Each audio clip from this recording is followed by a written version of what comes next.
Welcome to RM English. Are you looking for a रिश्ता? So today's topic is शादी से मुतालिक फ़िक्रात. What kind of family are you looking for? कैसा रिश्ता देख रही हैं? There is a marriage proposal for me. मेरे लिए एक रिश्ता आया है. It's my engagement tomorrow. कल मेरी मंगनी है.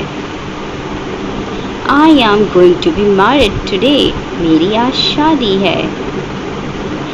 It's a mehndi ceremony at home today. आज घर पे मेहंदी का फंक्शन है. I have got engaged. मेरी मंगनी हो गई है. I got married. मेरी शादी हो गई है.